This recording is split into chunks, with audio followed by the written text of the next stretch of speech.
Morning 1B, it's Miss Jess. It's so nice to see you all. I hope you're all doing well and safe. Let's go ahead and get started. All right, so today is Monday, April 20th, 2020. My message says, good morning 1B. Today we will learn new vocabulary and about Malala Yousafzai from Miss Jess. Now, friends, some of you guys might remember we did read this book. It's called Malala's Magic Pencil, but sometimes in class we read the same book twice, and it helps us have a deeper understanding of the book, and sometimes it's just fun. So there's some vocabulary in this book that maybe we don't know what it means.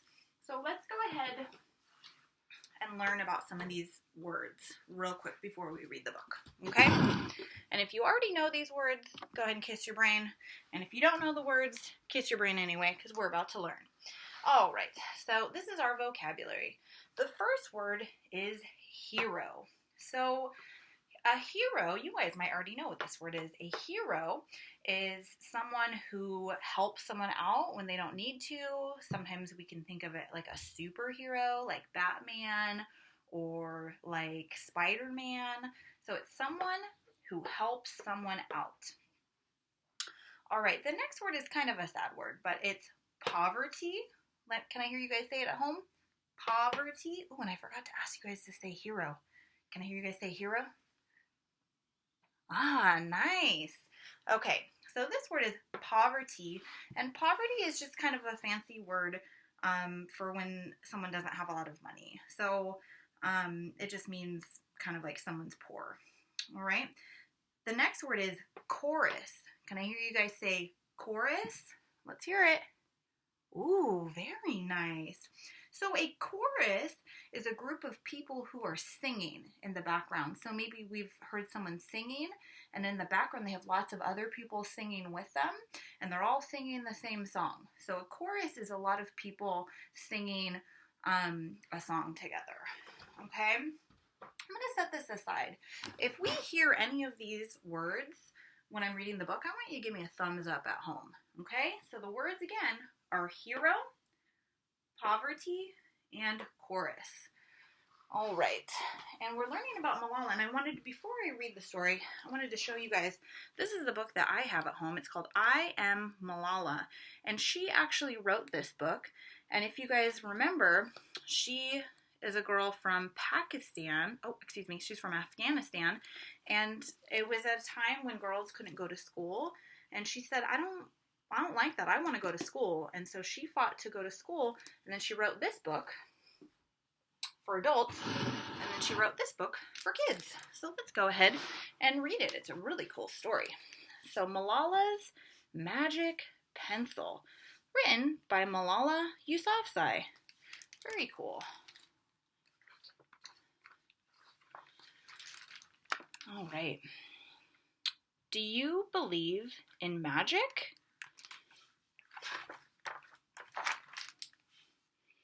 When I was younger, I used to watch a TV show about a boy who had a magic pencil.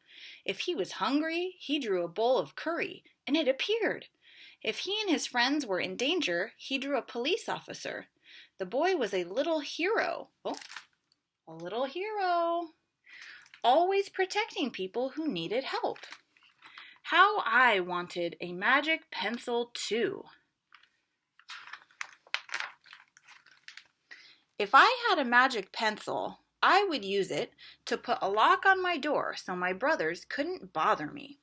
Stop time so I could sleep an extra hour every day.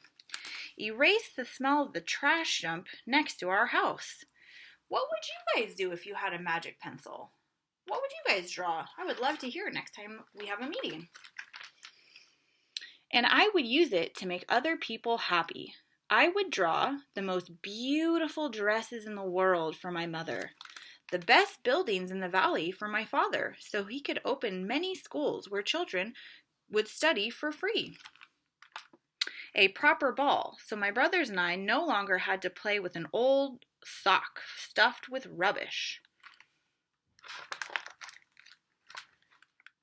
Every night before I went to bed, I wished for a magic pencil of my own. And every morning I would wake up to check my cupboard, but the magic pencil was never there. One day, I was throwing away potato peels and eggshells at the dump. I was wrinkling my nose, swatting away flies, and making sure I didn't step on anything dirty in my nice shoes. And when I saw a girl my age sorting trash into piles. Nearby, boys were fishing for metal scraps using magnets on strings. When my father returned home from work, I told him what I'd seen. It made him sad. "Abba," I said. "Yes, John," he said back. I always liked when he called me dear one. "Why haven't I seen that girl in my class?" "Because," he said, but he didn't finish right away. "Because, Johnny, in our country, not everyone sends their daughters to school, and some children must work to support their family. Those boys will sell the metal scraps they find. If they went to school, their families might go hungry." School was my favorite place, but I had never considered myself lucky to go.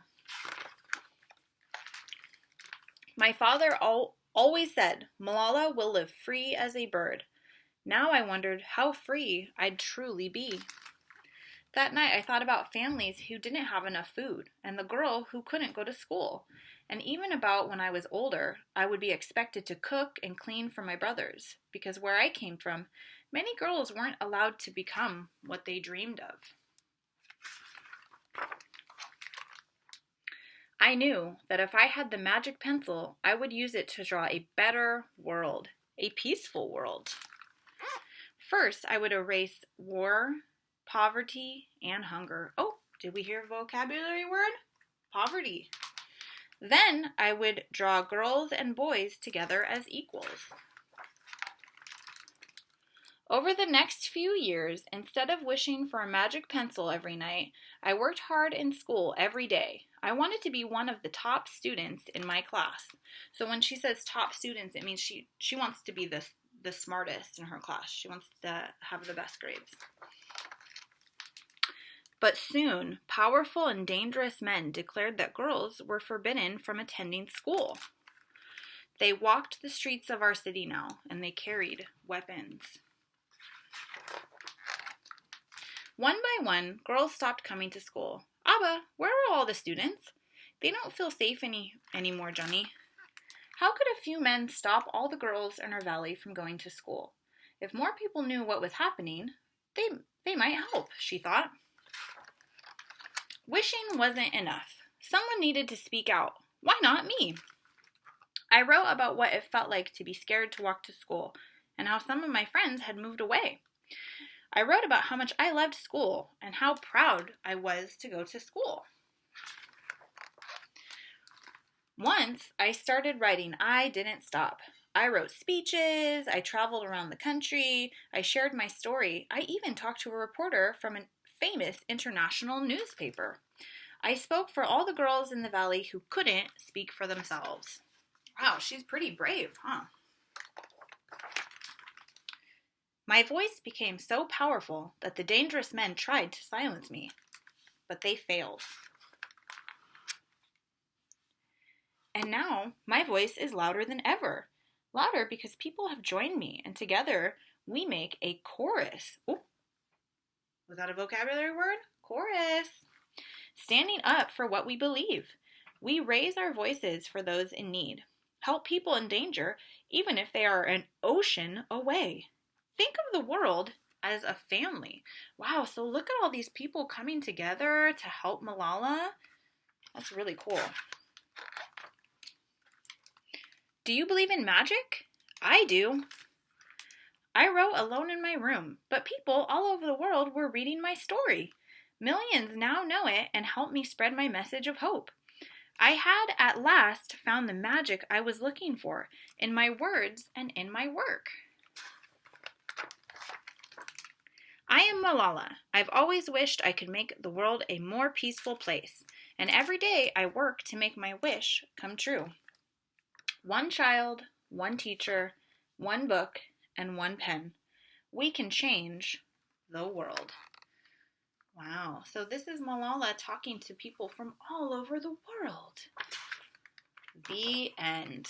And so this is some information about Malala. Here she was with her family.